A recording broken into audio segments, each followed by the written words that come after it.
Salut à tous, bienvenue dans cette nouvelle vidéo. Le feuilleton Mbappé bat son plein et rend fou la presse française, espagnole, italienne, allemande et mondiale. Liverpool, Arsenal, Chelsea, le Real Madrid, l'Arabie Saoudite s'en mêlent. Bras de fer entre Kylian Mbappé et le Paris Saint-Germain. Le divorce est consommé. Alors, pour l'instant, pas de Nono, comme vous le savez, Nono a des petits problèmes de santé, des petits problèmes financiers. On a lancé une cagnotte Litchi pour soutenir Nono dans cette phase difficile. Nono sera absent pendant plusieurs jours. On espère le revoir très bientôt. Une cagnotte Litchi est disponible en lien en description si vous voulez soutenir Nono dans cette passe difficile, ainsi que son compte PayPal. Si vous voulez le soutenir, n'hésitez pas. En tout cas, le feuilleton Kylian Mbappé bat son plein. Comme vous le savez, Kylian Mbappé n'a pas été sélectionné pour la tournée au Japon. Le Paris Saint-Germain a décidé de mettre complètement de côté et dans le loft Kylian Mbappé qui est officiellement transférable et vendable. Ça va commencer à négocier avec les autres clubs. Une information incroyable dans quelques minutes concernant Kylian Mbappé. Alors l'Arabie Saoudite a fait parvenir une offre au Paris Saint-Germain, verbale, pour Kylian Mbappé, et le montant proposé dépasse les 230 millions d'euros. C'est-à-dire que ce serait vraiment le transfert le plus cher de l'histoire. Il dépasserait les 222 millions d'euros de Neymar. En plus de ça, l'Arabie Saoudite propose 230 millions d'euros au Paris Saint-Germain, et l'Arabie Saoudite propose un salaire de 400 millions d'euros sur une saison à Kylian Mbappé, et ce qui lui permettrait de rejoindre le Real Madrid dans un an. Et en plus de ça, on apprend que si Mbappé ne veut pas prolonger, et que si Mbappé ne veut pas quitter le Paris Saint-Germain, et que si Mbappé décide de partir libre à l'été 2024, le Paris Saint-Germain est prêt à exclure Kylian Mbappé de la liste des joueurs pour la Ligue des Champions s'il ne signe pas un nouveau contrat. Le club se demande si Mbappé est conscient de la saison difficile qu'ils vivront s'il choisit d'attendre patiemment son transfert au Real Madrid l'année prochaine gratuitement. C'est pas possible pour le Paris Saint-Germain de faire une saison dans ces conditions-là. Alors, maintenant, la position du Real Madrid concernant Mbappé, selon Fred Hermel. Le sentiment qu'il y a aujourd'hui à Madrid, c'est qu'il n'y a pas une confiance absolue dans la parole de Mbappé. Ce qu'il s'est passé la saison dernière est resté en travers de la gorge de beaucoup de monde, dont certains dirigeants. Le Real Madrid a tout gagné à attendre quand il y avait cette lettre de Mbappé qui était sortie. Mes contacts au Real Madrid me soutenaient qu'il s'agissait d'une histoire entre Mbappé et le Paris Saint-Germain. Et Pérez était persuadé que Mbappé ne pourrait pas venir l'été dernier. On soupçonne d'ailleurs qu'il y a un accord avec le Real pour 2024 pour ne pas avoir à payer d'indemnité de transfert et qu'il touche une belle prime. Le Real Madrid ne mettra a priori pas 200 millions d'euros. Il n'y a pas eu de réunion d'urgence au Real Madrid pour traiter de cette affaire. La position du Real Madrid depuis cet été, c'est que cette affaire est interne et qu'ils ont intérêt d'attendre mi-août pour faire une offre officielle. Le football espagnol, très clairement, attend. Le Real est dans une situation très correcte financièrement, mais vient de dépenser 1 milliard pour le nouveau Santiago Bernabéu, donc ils n'ont pas peut-être 200 millions à mettre sur un seul joueur qu'ils peuvent avoir gratuit l'année prochaine. Mais ce que Fred Hermel ne sait pas, c'est que quoi qu'il arrive, même si Mbappé arrive libre l'été prochain, il faudra lui donner 120 millions de primes à la signature. Donc voilà. Donc la stratégie de Pérez, c'est de laisser s'envenimer les choses dans les prochains jours et d'arriver après pour offrir une sortie de crise dans quelques jours avec une offre avoisinant les 120 voire 130 millions d'euros. Après, c'est vrai que si Mbappé acceptait de partir en Arabie Saoudite, ce serait magnifique. Honnêtement, pour le Paris Saint-Germain, ce serait vraiment incroyable. Alors Kylian Mbappé aura forcément le dernier mot pour cette décision finale. Pour le moment, il souhaite continuer au Paris Saint-Germain sans prolonger son contrat.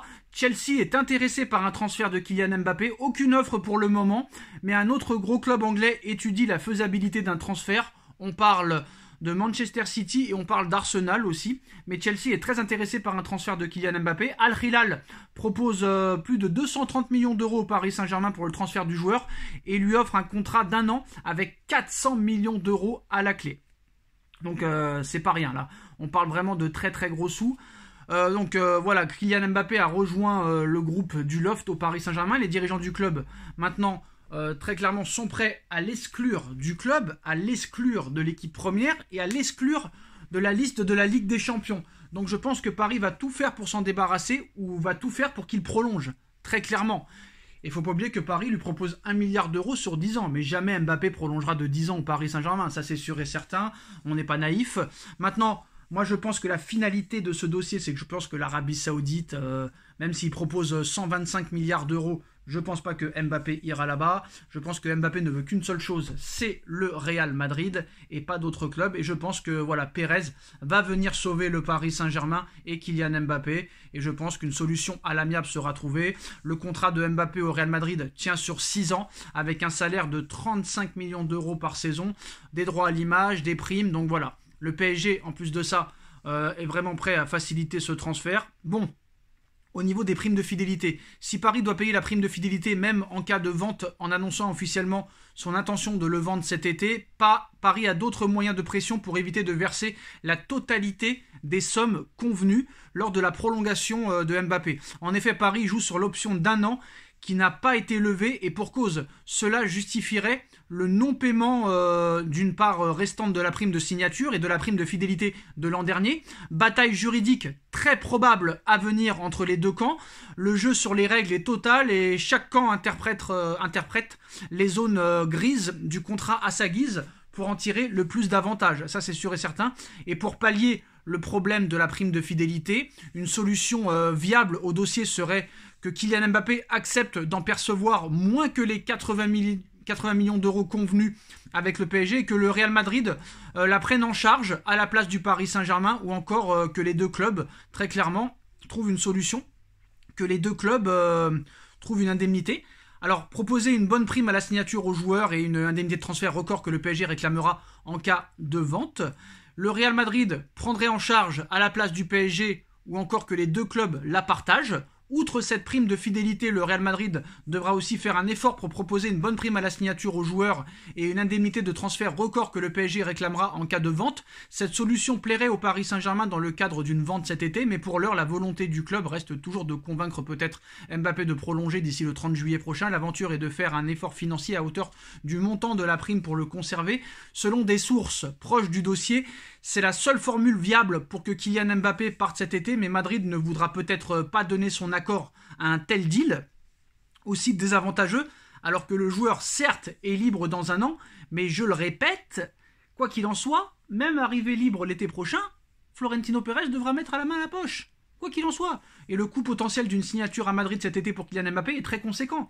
Il faudra peut-être oublier pour lui 80 millions de primes de fidélité, s'il manifeste la volonté de partir, s'asseoir sur une immense partie des 150 millions d'euros de primes à la signature que le Real Madrid proposait l'été dernier, car le club ne peut pas assumer cette prime à la signature et le montant d'un transfert en plus, voir son salaire diminuer également, car Madrid ne paiera pas 72 millions d'euros par an de salaire, ça c'est sûr et certain. La prime à la signature proposée par Madrid est seulement de 50 soit 100 millions d'euros de moins que ce qui était convenu dans le cadre d'une arrivée libre l'été dernier. Le salaire proposé par Madrid n'a quant à lui pas filtré, mais Madrid proposerait maintenant 40 millions d'euros par saison. Le manque à gagner est donc colossal pour le joueur qui souhaite rester à Paris 1 an de plus. Paris campe sur ses positions et demande aux joueurs de prolonger au moins jusqu'en 2025 pour rendre cela possible. Donc voilà, on est qu'au début du feuilleton très clairement, il y a encore 1 mois et demi de mercato. Dites-moi en commentaire ce que vous en pensez, on like, on partage, on commente, on s'abonne et on se retrouve très vite pour une nouvelle vidéo. Tchuss.